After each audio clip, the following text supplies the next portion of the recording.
Bonjour. Le président de la Commission européenne s'appelle Jean-Claude Juncker.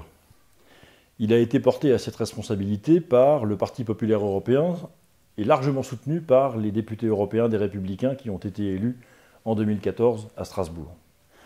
Ce président de la Commission européenne a déclaré hier, je cite, « L'Union européenne veillera au respect des droits des Africains en Italie ». Fin de citation. Cette déclaration peut paraître surprenante dans la mesure où il n'y a pas de raison que les Italiens attendent particulièrement aux droits des Africains qui arrivent sur leur sol, alors même que ces mêmes Italiens sont soumis à une pression migratoire qui n'a pas d'équivalent dans aucun autre pays d'Europe, en tout cas du Sud. Mais cette même déclaration est très révélatrice de l'état d'esprit dans lequel aujourd'hui l'Union européenne se situe. Après avoir sanctionné la Pologne parce que la réforme constitutionnelle polonaise n'avait pas l'heure de plaire aux technocrates de Bruxelles, après avoir tenté de rappeler à l'ordre le président hongrois Orbán, au motif que la Hongrie ne voulait pas être submergée par des flots de migrants qu'elle ne peut pas maîtriser, maintenant, la Commission de Bruxelles s'en prend à l'Italie en faisant peser sur elle un soupçon d'irrespect des droits fondamentaux des personnes, ce qui est notre tradition par définition européenne et chrétienne.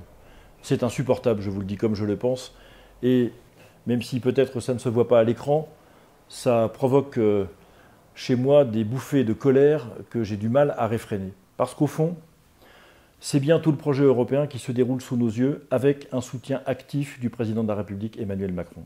Il s'agit bien d'instaurer un pouvoir sans limite de Bruxelles sur l'ensemble des États membres, d'instaurer le pouvoir d'une commission de techniciens qui ne sont pas élus sur les peuples à qui appartient par définition la souveraineté nationale dans chacun des pays. Et c'est ça qui est insupportable au fond. Je vois bien se dérouler ce schéma depuis 25 ans, depuis le traité de Maastricht et le référendum en France. Je vois bien que ce qui était prévu par tous ceux qui s'y sont opposés à l'époque est en train de se dérouler sous nos yeux, mais nous le savons. La seule question qui est posée, c'est de savoir si nous allons laisser faire ou pas.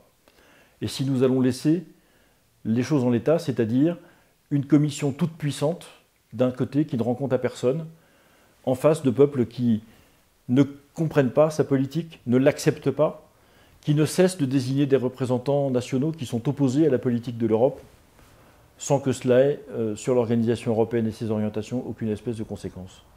Je le dis très clairement, nous ferons campagne l'an prochain, au moment des élections européennes, contre la Commission de Bruxelles, pour réduire ses pouvoirs, pour essayer de faire en sorte que son influence néfaste pour nos pays soit réduite à néant.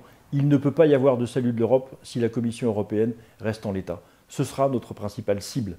Et nous avons besoin de votre aide pour combattre cette cible.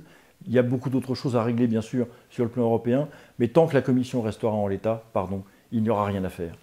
Donc j'attire votre attention sur ce point parce qu'il me paraît essentiel. Jour après jour, sans cesse, la Commission déroule son agenda, en dehors de tout contrôle démocratique, en dehors de tout contrôle politique de quelque nature qu'il soit, et en définitive impose petit à petit la vision d'une souveraineté européenne sur les États membres. C'est insupportable. Et c'est ce point sur lequel je serai appelé à vous mobiliser, si vous le souhaitez, dans les mois qui viennent. Merci de votre attention et à vendredi prochain.